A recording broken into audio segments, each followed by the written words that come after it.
Welcome in to Down the Line with Charlie and Bo. I'm Sam Wilson, and as you can see, this week we're at the PSPCA, a place very near and dear to both guys' hearts. And on this episode, we're going to find out just why.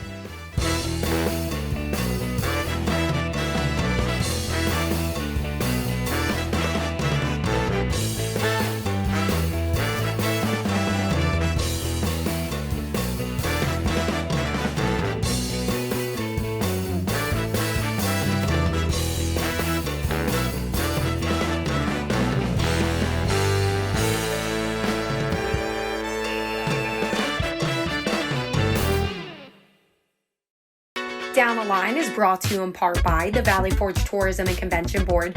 Visit Montgomery County's main streets. Find out more at makeitmainstreet.com. They're not just familiar faces. They're your friends and neighbors.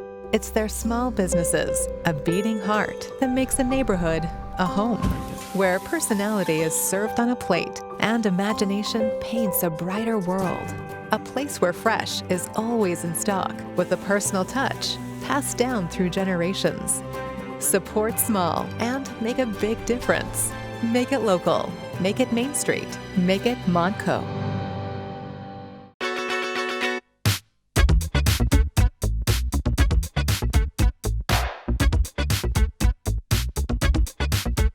Welcome back to Down the Line with Charlie and Bo.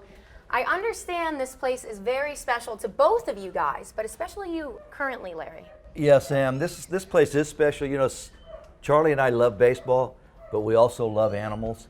And we adopted the dog that we have now named Ty 2 years ago. And what's unbelievable about that is how quick it takes you to get to love this animal. I mean, we had him for 2 weeks, and I was already like, no one's taking this dog away. But it's the way that it happened. And Jillian, who's in charge here with the PSPCA, she can maybe explain the story, how that all transpired, because Patty and I weren't going to get a dog. We just lost one, and we were going to take a little break, and then Jillian came onto the scene. Yeah, we had just gotten a rescue of a bunch of labs, and of course I knew that Larry and Patty loved maybe older black labs, so Patty did, under the radar, tell me to be on the lookout for a dog. So of course this pup came in, and he was so scared, and of course my first call, Larry and Patty. I was like, he needs a little time to get out of his shell, and I know the perfect people to do it. Well, and you notice the thing about that story, when you brought him over to our house, I thought there was no way we're going to keep this dog, because he would be really low to the ground, and I'd have cookies and start to give them to him, and he'd run away and everything. And I told Patty, I said, this is not going to work. This is not. And then Jillian let him stay overnight. The rest is history. You know, and I know Charlie had some animals growing up, and dogs are special to you too. Yeah, dogs are very special to me. I've always had a dog. My first dog I can remember getting I had a bulldog, and he would go to ball games with me, and he would sit there while I played, and he would wait for me to get out of school, and he'd run home with me at lunchtime. We'll have to see if we have any bulldogs in here, yeah. And he used to wait for me at where I lived, like the city limits is about a half a mile from where I lived. And if I wasn't at home or something like that, and I was driving my car, he'd be sitting right there at that sign waiting on me when I come up this hill. I love it. And I used to sometimes I let him run, and other times I'd open the door for him.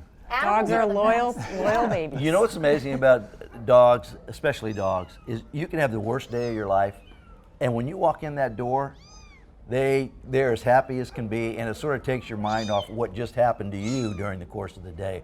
That's why they're special. Jill, this isn't your first time working with somebody from the Phillies, and we'll get to that later. Yes. But we understand you have some animals that we get to see today. We sure do. We have dogs, we have cats, we have animals of all kinds that we rescue here at the Pennsylvania SPCA. So maybe we should get started. What do you guys think? All right. Hello. Yeah. Hello, Charlie. Hello, Larry. What's up? We heard you were coming. How are you, Julie? I'm doing I'm great, doing good. thank you. Well, you guys do a great job, I'm telling you, and we're going to get into this as the show continues, but the work you put in here, and people don't realize how important it is to save animals. And you guys are at the top of the list, there's no doubt about it. We really appreciate it. And you know, my dog Quincy came from the same case as your dog Ty. So wow. they were Brothers. they were brothers. And This one's crying a little bit. Maybe she's hungry. That's mine crying. Oh, that's yours. Maybe both. All right, well, should we go walk through and see what's going on? Let's go. What about the kitty? You're holding it like a baby. It's gonna now be stuck to you, probably. Or you want to?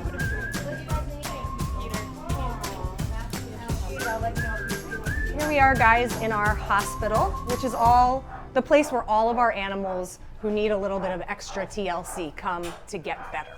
Well, this is unbelievable. Julian, let me ask you a question.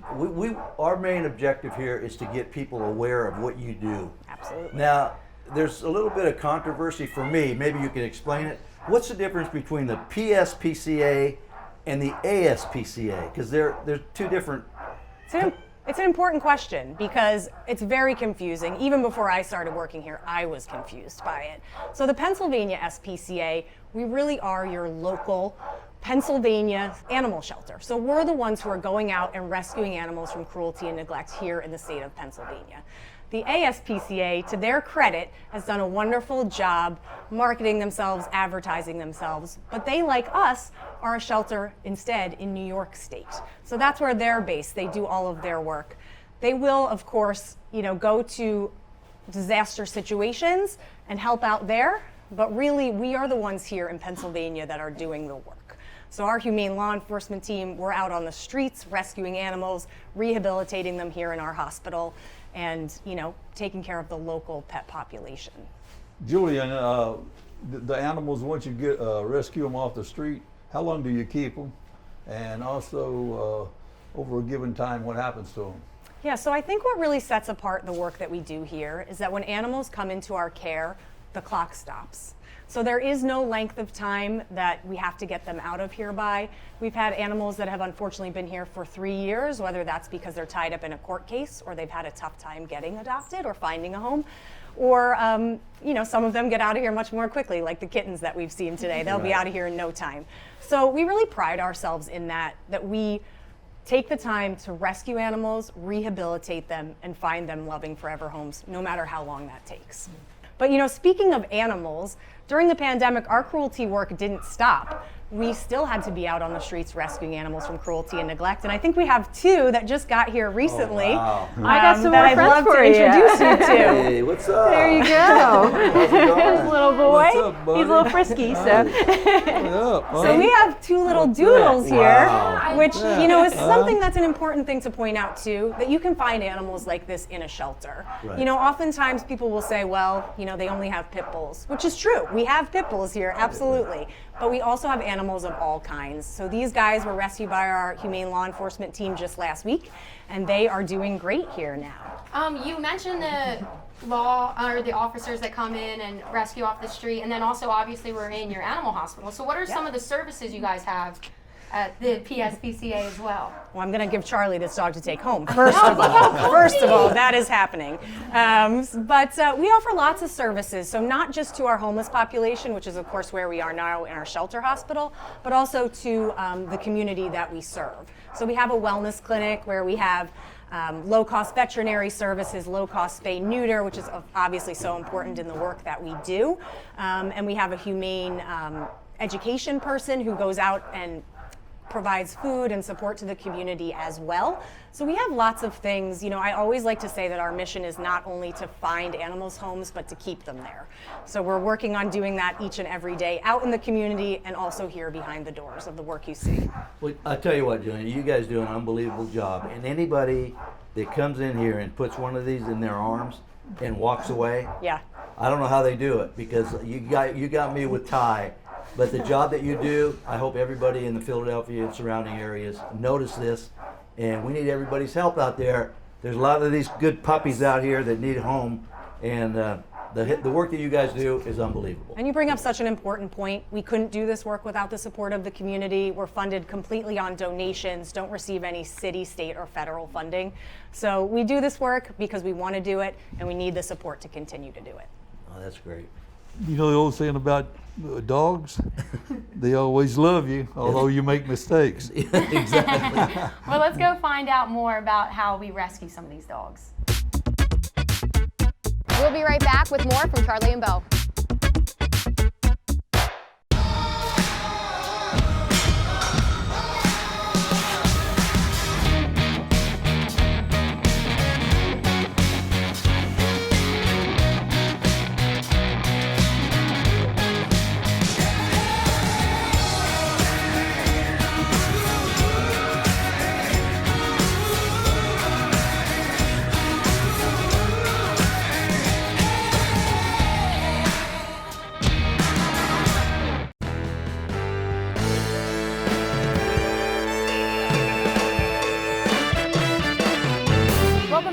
down the line. Today we're at the Pennsylvania SPCA, and Jillian, we have a very special guest that gives these animals a future. We absolutely do. We have Humane Law Enforcement Officer Leonard Knox, who has been doing this work for 41 years. So you can imagine how Philadelphia has changed over that time. Nice to meet you, Leonard. Nice to meet you. You, sir. Hi, Leonard. Nice to meet you, You man. too, sir. And Leonard has Roby here with him, who actually was a dog that he rescued in, I think, West Philadelphia.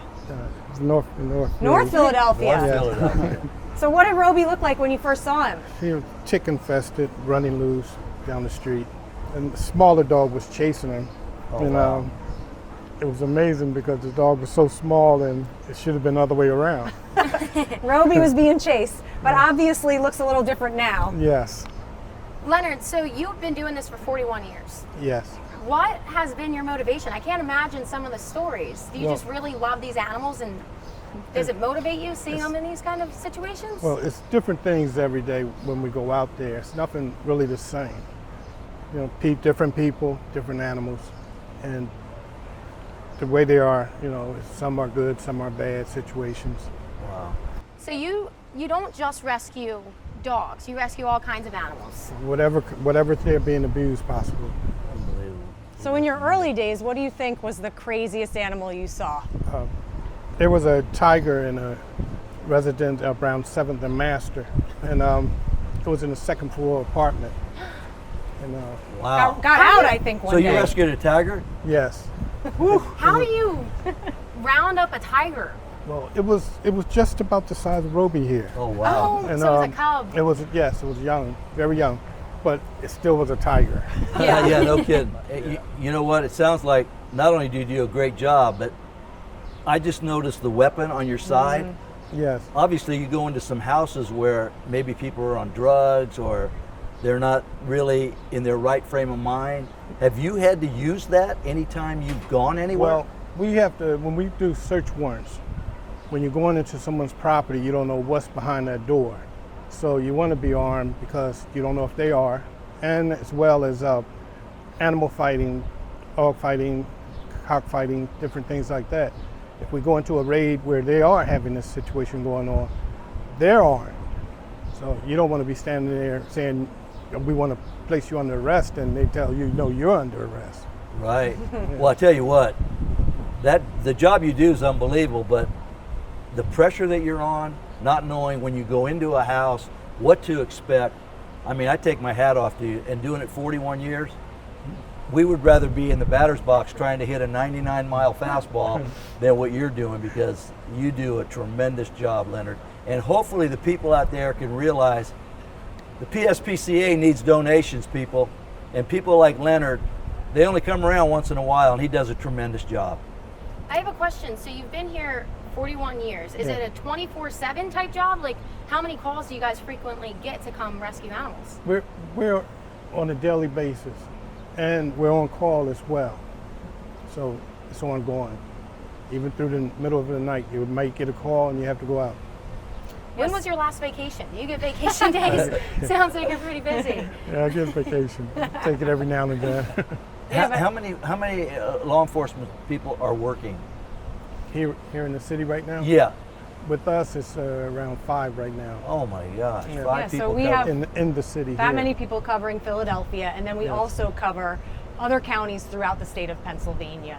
So we really are the largest humane law enforcement department here in the state of Pennsylvania doing this important work. So, you know, we're only limited by the amount of donations we have. The more money we can raise, the more officers we can have, the more animals we Yes. can save.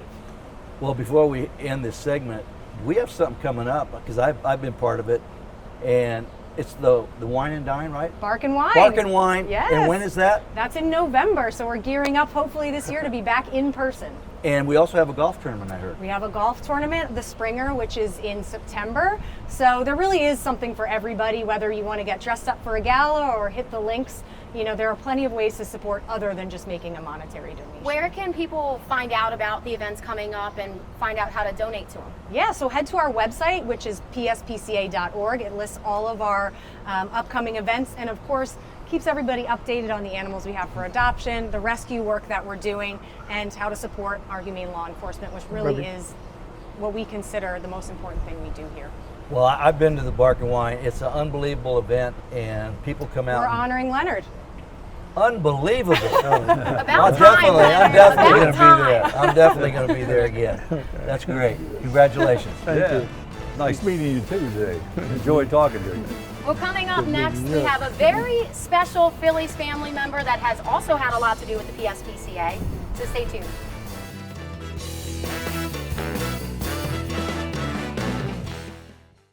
They're not just familiar faces, they're your friends and neighbors. It's their small businesses, a beating heart that makes a neighborhood a home, where personality is served on a plate and imagination paints a brighter world. A place where fresh is always in stock with a personal touch passed down through generations. Support small and make a big difference. Make it local. Make it Main Street. Make it Montco.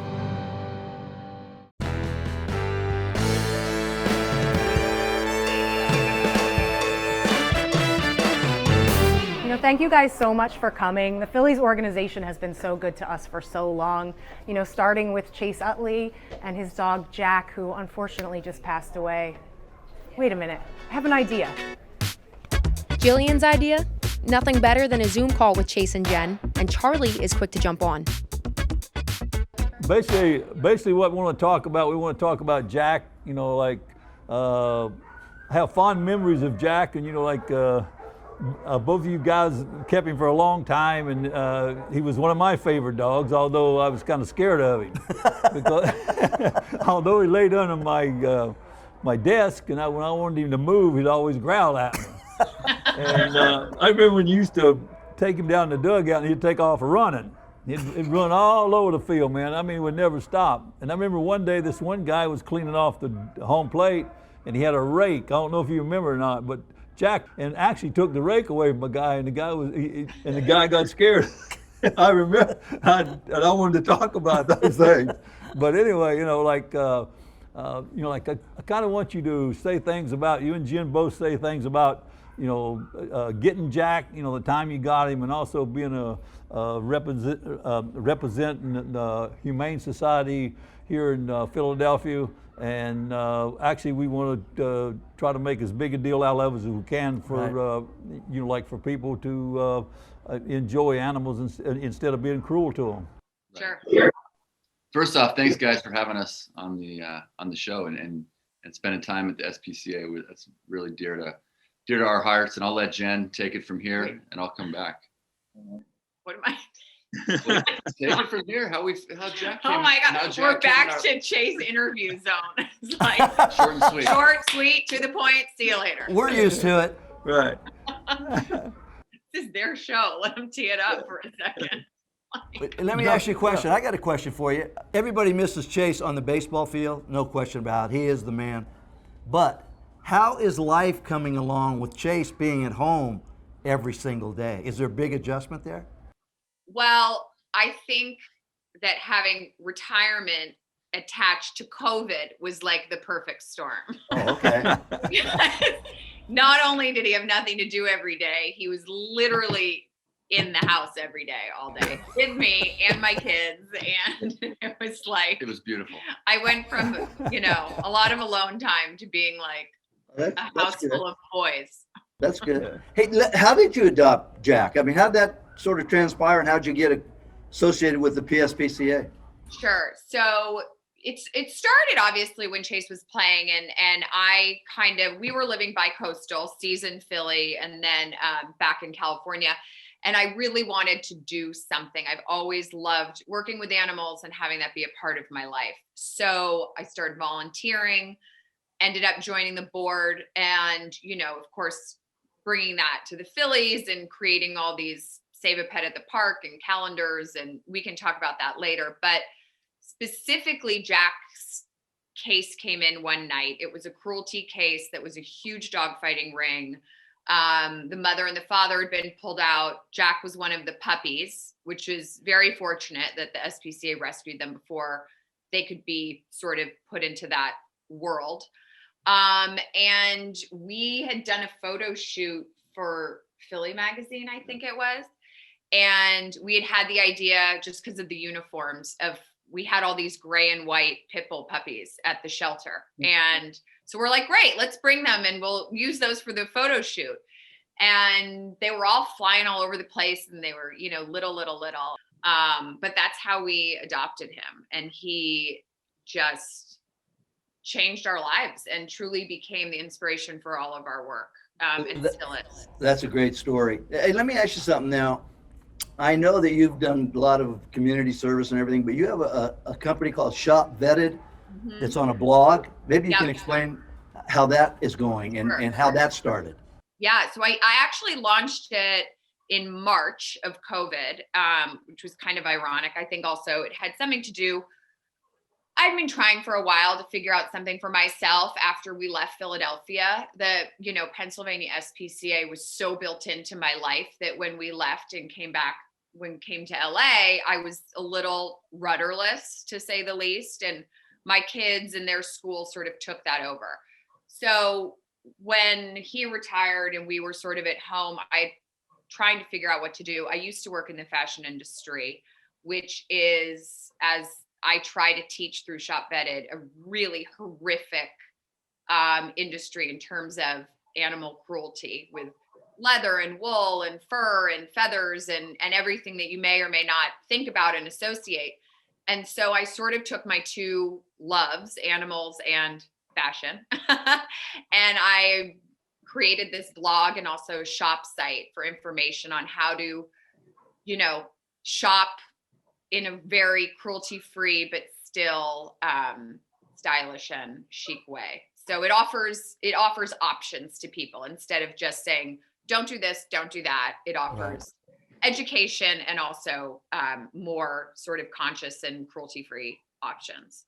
That's unbelievable. Thank you.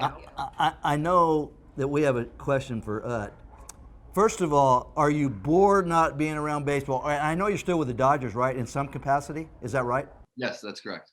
Okay. Do you have any aspirations? Now, I know this is going to no, I don't want a one-word answer.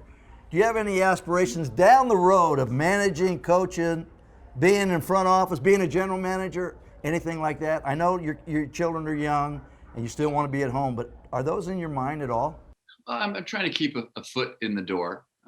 Obviously, baseball is a huge part of my life, and I learned it from essentially you guys at the major league level. And both of you were managers, and you've seen it all, I would imagine. So there's some interest there. Right now is definitely not the time because I'm so preoccupied with my kids and watching them grow up, and that's something that I want to be around for. Is it in the future when they're up and out of the house? Is it a possibility? Maybe, but that's something that I'll tackle during that time. But I guess I can ask you guys, give me the most positive thing about managing and the most negative thing about managing.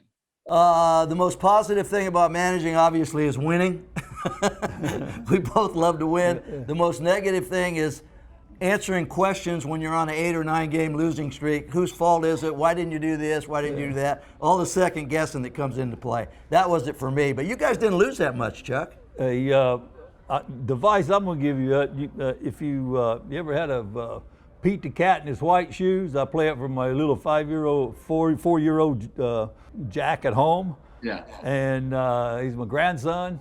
And at the end of it, he goes through life and he's having all these troubles. The only thing I can say, he had the white shoes, and of course he would run into mud holes and things like that. Anyway, at the end of it, I'd always tell him, BS. You always going to hear from a BS. Don't pay no attention to the BS. And I think you know what I'm talking about. Yeah. Exactly what you're talking about. Yeah. Hey, well, we want to thank you guys, and Philadelphia misses you.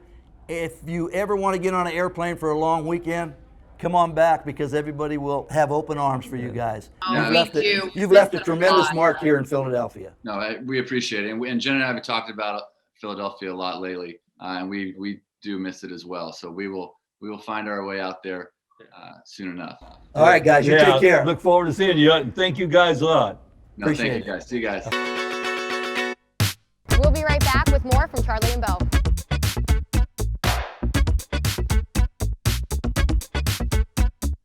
Well, guys, what a special day to see all these animals that now get futures. Well, you know what, Sam? It really opened our eyes to see how many people are very cruel to animals and everything. And the PSPCA has done a tremendous job. I take my hat off to them. And don't forget, our listeners out there and people who are watching, make your donations. Yeah, don't forget about the funds. PSPCA.org. And make sure you remember their events coming up this fall, the Bark and Wine event, and then also their golf tournament. For Charlie and Larry, I'm Sam Wilson. We'll catch you down the line. Down the Line is brought to you in part by the Valley Forge Tourism and Convention Board. Visit Montgomery County's Main Streets. Find out more at makeitmainstreet.com.